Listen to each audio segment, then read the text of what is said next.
नमस्कार, मी अजिंक्य भातंब्रेकर. न्यूज 18 लोकमत विशेषमध्ये आपल्या सगळ्यांचं स्वागत. रशियानं युक्रेनवर केलेल्या आक्रमणामुळे युक्रेनमधली परिस्थिती सध्या गंभीर बनलेली आहे. युक्रेनमध्ये शिक्षण घेणाऱ्या भारतीय विद्यार्थ्यांची मोठी कोंडी झाली आहे. युक्रेनमध्ये अडकलेल्या भारतीय विद्यार्थ्यांना मायदेशी आणण्यासाठी केंद्र सरकारनं ऑपरेशन गंगा सुरू केलेलं आहे. मात्र युक्रेनमधल्या भारतीय विद्यार्थ्यांची संख्या पाहता या सगळ्या भारतीय विद्यार्थ्यांना भारतात आणण्यासाठी बराच कालावधी लागणार आहे आणि त्यामुळेच त्यांच्या पालकांच्या जीवाला मात्र घोर लागलाय. युक्रेनमध्ये अडकलेले सगळे विद्यार्थी मायदेशी नेमके केव्हा परतणार? युक्रेनमधून बाहेर पडताना विद्यार्थ्यांना नेमक्या कोणत्या अडचणींचा सामना करावा लागतोय आणि विद्यार्थ्यांना मायदेशी आणण्यामध्ये नेमक्या कोणत्या अडचणी येत आहेत, या सगळ्या प्रश्नांचा वेध आपण घेणार आहोत परतीची आस या आपल्या खास शोमध्ये.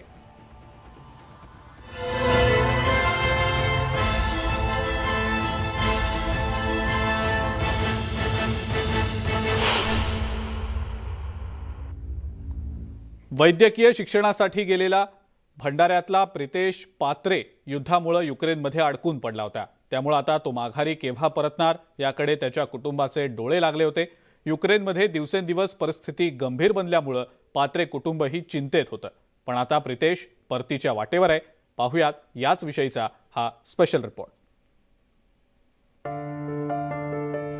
भंडारा शहरात राहणाऱ्या पात्रे दाम्पत्यानं सुटकेचा श्वास घेतलाय, कारण त्यांचा मुलगा प्रितेश युक्रेनमधून मायदेशी निघाला आहे.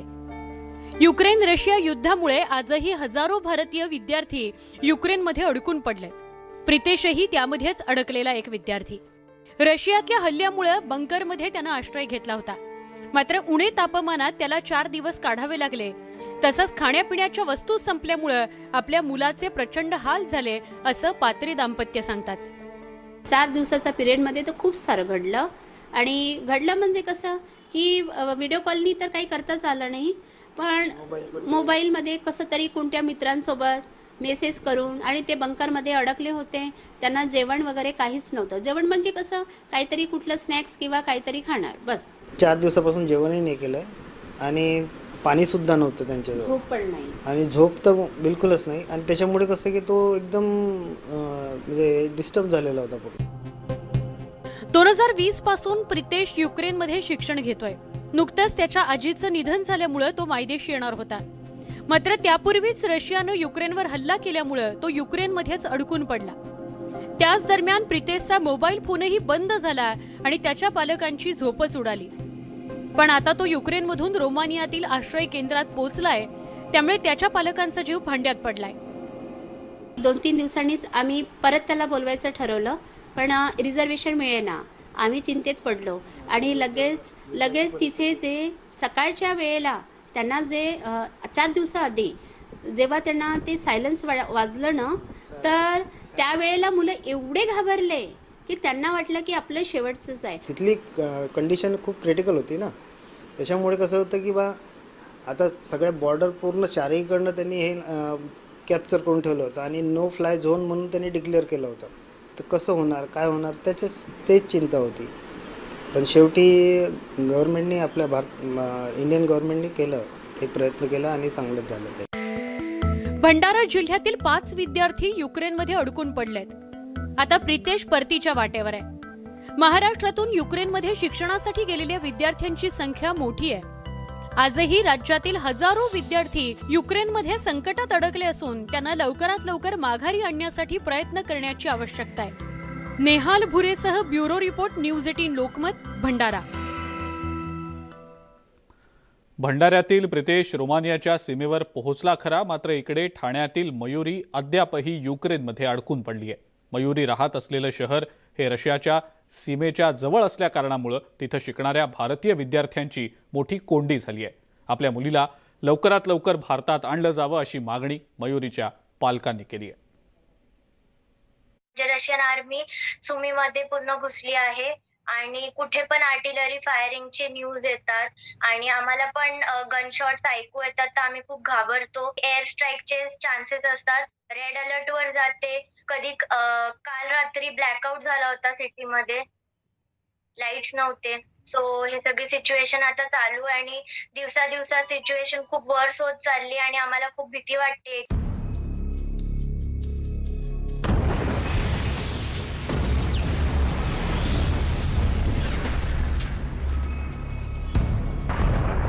रशियानं युद्ध पुकारल्यामुळे ठाण्यातील मयुरी अहिरे ही युक्रेनमध्ये अडकून पडली आहे। रशियाकडून युक्रेनवर सतत हल्ला केला जात असल्यामुळे मयुरीला घराबाहेर पडणं सुद्धा कठीण झालंय।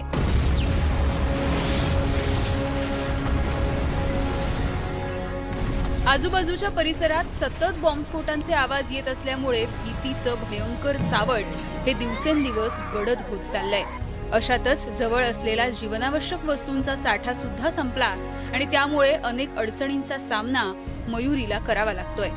युक्रेनमध्ये अडकलेल्या आपल्या लाडक्या मुलीची ही अवस्था बघून तिच्या पालकांची चिंता वाढली आहे। न्यूज आली का सुमीला चारी बाजूने घेरलेला आहे आणि मुलांना खाली फिरायला मिळत नाही, सैन्य बंदुका फायरिंग होते, हे होते, ते मुलं घाबरलेली आहेत। त्यांना लवकरात लवकर काढावं लागेल आणि गव्हर्नमेंटनी, सेंट्रल गव्हर्नमेंट आणि स्टेट गव्हर्नमेंटने जर प्रयत्न केले तर मुलं लवकर निघतील आणि त्या मुलांना फार भयंकर त्रास होईल। त्यांना फूड अवेलेबल नाही आहे, पाणी अवेलेबल नाही आहे आणि खूप थंडी असल्यामुळे त्यांना खूप त्रास होत आहे। त्यांना सर्दी, खोकला असा आजार व्हायला सुरुवात झालेली आहे तिथल्या टेम्परेचरमुळे आणि त्यांची येण्याची व्यवस्था भारत सरकारने लवकरात लवकर करावी असं आम्ही आवाहन करते। मयुरी युक्रेनमध्ये ज्या समी शहरामध्ये अडकून पडली आहे ते शहर रशियाच्या सीमेलगत आहे। केंद्र सरकारनं युक्रेनमध्ये अडकलेल्या विद्यार्थ्यांना मायदेशी आणण्यासाठी ऑपरेशन गंगा सुरू केलं। मात्र रोमानिया आणि पोलंडच्या सीमेपर्यंत जाण्यासाठी मयुरीला 1600 किलोमीटरचा प्रवास करावा लागणार आहे। रशियाच्या हल्ल्यामुळे शहरातील वाहतुकीची व्यवस्था पूर्णपणे ठप्प झाली आहे।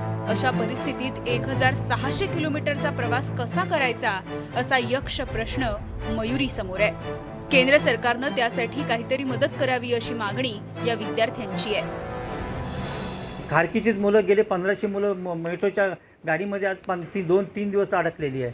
त्याच्यामुळे ती भीती वाटते म्हणून मुलं घर सोडायला तयार नाही तिथून। पण आता जर तिथून घर नाही सोडलं तर सुमीवर अटॅक कधी पण होऊ शकतो, अशी परिस्थिती तिथे निर्माण झालेली आहे। तरी माझी बाप म्हणून या सरकारला अशी विनंती आहे की जेवढं होईल तेवढं मुलांना सुखरूप कसं भारतामध्ये आणता येईल त्याची आम्ही तुम्हाला याचना करतो। परिस्थिती खूप म्हणजे तिथे बॉम्बवरी चालू आहे, बॉम्ब टाकत आहेत, खूप कर्फ्यू आहे, बाहेर नाही जाऊ शकत आहे, मॉल वगैरे सर्व बंद आहे, काही फूड अवेलेबल नाही आहे, पाणी अवेलेबल नाही आहे, ते नळाचंच पाणी पित आहेत।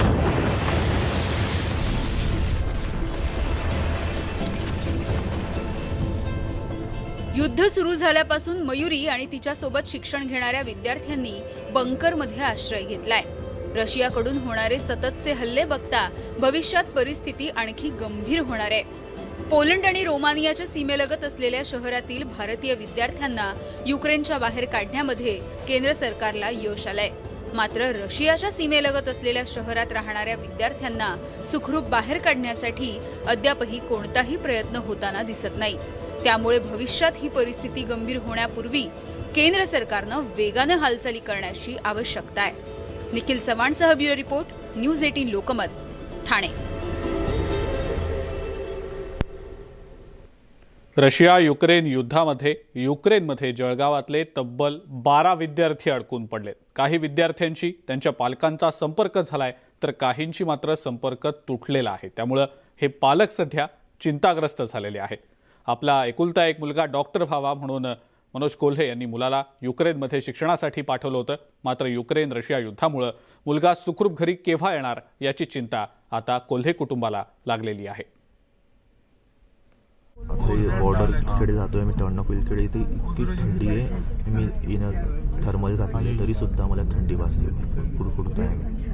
आता बघूया, आता जसं की आमच्या इथं हीटर ऑन केलेलं आहे त्यामुळे आम्हाला बरं वाटतं। जसं आम्ही बाहेर जाता असे मायनसमध्ये इतके हात असे सून पडून जातात हात। जळगावचा रहिवासी असलेला ओम युक्रेनमधून आता हंगेरीच्या सीमेच्या दिशेनं निघालेला आहे। रशियानं हल्ला केल्यामुळे युक्रेनमध्ये परिस्थिती सध्या जीवघेणी बनली आहे। कधी, कुठे, केव्हा, कसा हल्ला होईल याचा काही भरोसा राहिलेला नाही आणि त्यामुळेच भारतीय विद्यार्थ्यांनी आता परतीची वाट धरली आहे। मात्र या विद्यार्थ्यांना गेल्या 5-6 दिवसांमध्ये अनेक संकटांचा सामना करावा लागलाय। आता कीवमध्ये जे काही मुलं राहतात इंडियन व्यक्ती मेला जिवंत आहे सांगता नाही. स्टुडंट बॉम्ब कधी बघून थोडी पडतो की हा इंडियन स्टुडंट आहे का रशियन स्टुडंट आहे. ओम युक्रेनच्या पोलतावामध्ये शिक्षण घेत होता. रशियाच्या हल्ल्यानंतर या विद्यार्थ्यांनी बंकरमध्ये आसरा घेतला होता. युद्धादरम्यान मायदेशी कसं परतायचं असा प्रश्न ओमसह त्याच्या सोबत असलेल्या इतर भारतीय विद्यार्थ्यांना पडलेला होता. पण त्याच दरम्यान भारतीय दूतावासानं त्यांना हंगेरीत आणण्यासाठी विशेष बसची व्यवस्था केली. त्यामुळे या विद्यार्थ्यांना पोलतावामधून बाहेर पडता आलं. या सगळ्या विद्यार्थ्यांना हंगेरीमधून विमानाद्वारे मायदेशी आणलं जाणार आहे. ओम सुखरूप भारतात येणार असल्यामुळं जळगावात राहणाऱ्या त्याच्या पालकांना मोठा दिलासा मिळालाय. तर आता तो कालच्या दिवशी तो बसनी बसला 3:30 वाजता आणि एम्बेसीवाल्यांशी कॉन्टॅक्ट झाला. त्यांनी गाडी पाठवली आणि ते सगळे 40-45 मुलं बसले बसनी आणि ते निघाले कालचे 3:30 वाजेचे. घाबरायचं नाही, व्यवस्थित यायचंय बेटा. ओमची आई शिक्षिका तर वडील शेतकरी आहेत. मुलगा डॉक्टर व्हावा म्हणून या दाम्पत्यानं त्याला वैद्यकीय शिक्षणासाठी युक्रेनला पाठवलं. गेल्या वर्षी डिसेंबर महिन्यात तो युक्रेनला गेला होता. अवघ्या 2-2.5 महिन्यातच त्याला युक्रेनमधल्या युद्धाच्या प्रसंगाचा सामना करावा लागलाय. आम्ही काळजीत होतो कसं आहे काय आहे, पण व्हिडिओ कॉलिंग वगैरे चालू असल्यामुळे थोडासा धीरही वाटत होता. पण तरी जोपर्यंत तो इथं भारतात येणार नाही, माझ्या डोळ्यासमोर येणार नाही, तोपर्यंत आम्हाला मनाला शांतता मिळणार नाही, जोपर्यंत आम्ही समोर त्याला बघणार नाही.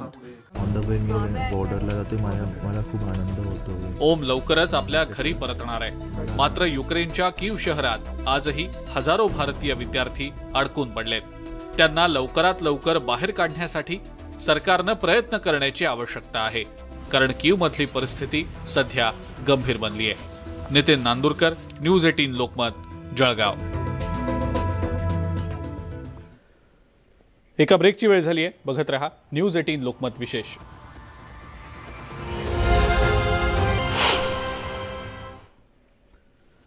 ब्रेकनंतर आपल्या सगळ्यांचं पुन्हा एकदा स्वागत. वैद्यकीय शिक्षणासाठी गेलेले दौंड तालुक्यातील 7 विद्यार्थी युक्रेनमध्ये अडकलेले होते. मात्र त्यापैकी एक विद्यार्थिनी आपल्या घरी परतली आहे, तर इतर 6 जण भारतात परतण्याच्या मार्गावर आहेत. केंद्र सरकारनं विद्यार्थ्यांना मायदेशी आणण्यासाठी ऑपरेशन गंगा सुरू केलंय.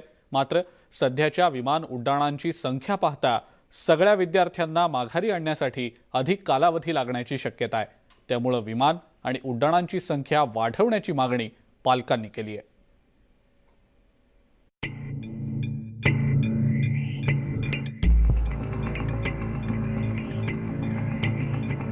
पुणे जिल्ह्यातल्या दौंडची रहिवासी असलेली ऋतुजा शिर्के नुकतीच युक्रेनमधून मायदेशी परतली आहे. एका मोठ्या संकटातून ती वाचली आहे.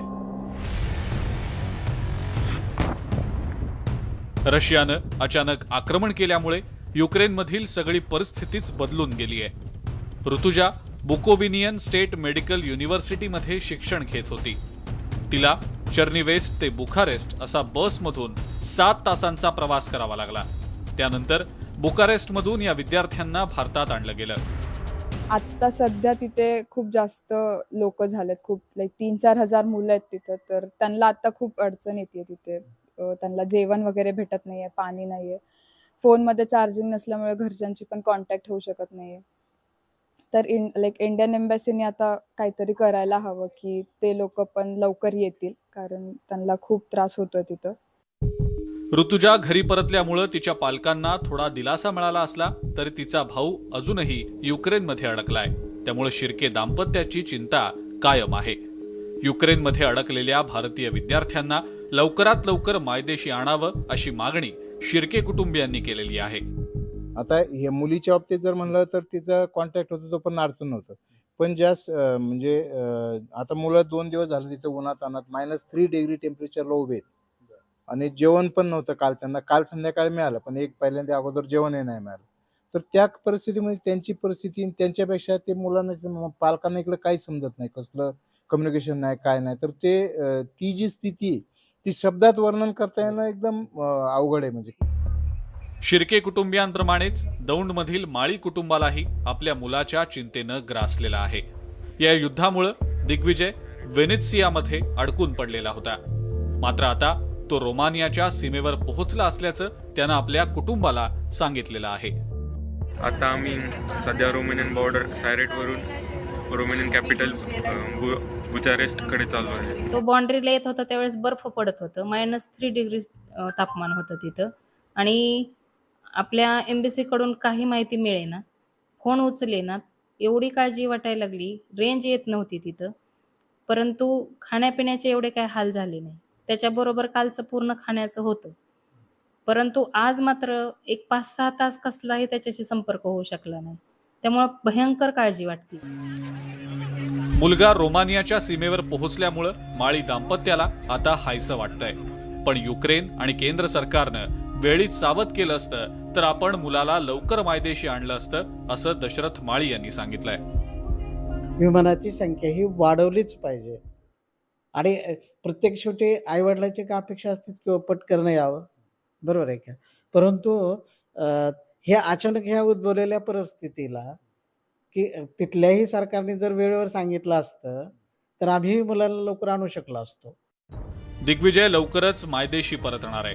तसंच MBBSच्या पहिल्या वर्षात शिकणारा तेजस मोहितेही परतीच्या मार्गावर निघालाय.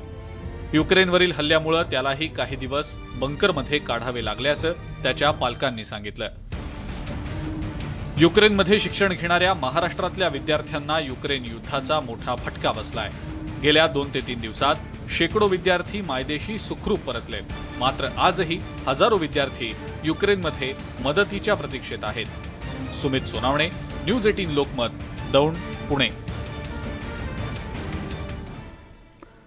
युक्रेनमध्ये MBBSचं शिक्षण घेणारी निधी जगताप नुकतीच पुण्यात आपल्या घरी परतली आहे. युक्रेनमध्ये भीषण परिस्थिती असल्याचं तिनं सांगितलंय. रोमानियात प्रवेश केल्यानंतर भारतीय दूतावासानं त्यांना मदत केली. निधी मायदेशी परतली असली तरी तिला कीव्हमधल्या इतर भारतीय विद्यार्थ्यांची चिंता सतावतीये. कीव्हमधील भारतीय विद्यार्थ्यांना तत्काळ मायदेशी आणण्यासाठी प्रयत्न करावेत अशी मागणी तिने केंद्र सरकारकडे केलेली आहे. आणि याच संदर्भात जगताप कुटुंबाशी संवाद साधलाय आमचे प्रतिनिधी चंद्रकांत फुंदे यांनी. युक्रेनमध्ये अडकलेली वैद्यकीय विद्यार्थी आता एक एक करून भारतात यायला लागलेत. निधी जगताप त्यापैकीच एक. ही 2 दिवसापूर्वी रोमानियावरनं भारतात आलेली दिल्लीच्या फ्लाईटने. तिचा आपभीती काय होती आपण तिच्याकडनं जाणून घेऊ. निधी, फर्स्ट ऑफ ऑल तुझं अभिनंदन, तू सुरक्षित तुझ्या घरी पोहोचलीस. पण अजूनही तिकडे हजारो मुलं अडकलेली आहेत. काय अनुभव तुझा त्याकडे? अनुभव काय आता हेच आहे माझं. एम्बसीनी काही मदत केली नाही जेव्हा आम्ही कीव्हमध्ये होतो. माझी 24 तारखेची फ्लाईट होती, सो म्हणून मी कीव्हमध्येच होते. पण एम्बसीनी आम्हाला सांगितलं की तुम्ही हॉटेलमध्ये चेक इन करा. कीव्हमध्ये राहणं काय बरोबर होतं का तेव्हा? एम्बसीनी हे कसं सजेस्ट केलं आम्हाला हेही आम्हाला कळलं नाही. आम्ही त्याच्यानंतर एम्बसीकडून काही होप्सच ठेवला नव्हता. तुम्हाला विचारायचं, ह्या सगळ्या प्रोसेसमधनं ज्यावेळेस आपली मुलगी वॉर झोनमधनं इथपर्यंत येईपर्यंत काय 4-5 दिवस लागले, त्यावेळेस तुमची मनस्थिती मी कल्पनाही करू शकत नाही. आम्हीच म्हणजे आता आठवलं की काटा येतोय अंगावर विचार करून. कारण ते 4-5 दिवस आणि हे पुढचे आत्ता अडकलेल्या मुलांचे जे दिवस आहेत हे सगळे आम्ही पाहतोय. आणि खूप वाईट परिस्थितीतनं मुलगी परत आली. कित्येक वेळेला मनाला हा विचार शिवून गेला की तिला कदाचित पुन्हा आपल्याला बघता येणार नाही, ती घरी पोहोचेल की नाही ह्याची आम्हाला खात्री नव्हती. काय अपेक्षा तुमची सरकारकडनं? कारण आता सांगितलं ते सगळ्या मुलांना आम्ही आणू, मग हे वेळच का नाही झालं? 15 फेब्रुवारीला ॲडवायझरी आली आहे ज्याच्यामध्ये असं क्लिअरली कुठेही म्हटलेलं नाही दॅट यू मस्ट गो. अशी ॲडवायझरी 20 तारखेला आली ज्याच्यामध्ये यू मस्ट गो असं म्हटलंय, शुड लिव्ह. त्याच्यानंतर त्यांनीही फ्लाईट्स अरेंज केल्या एअर इंडियाच्या 22, 24 आणि 26 फेब्रुवारीसाठी. न्यूज 18 लोकमत विशेषमध्ये आज इतकंच. ताज्या बातम्या आणि अपडेटसाठी बघत राहा फक्त न्यूज 18 लोकमत.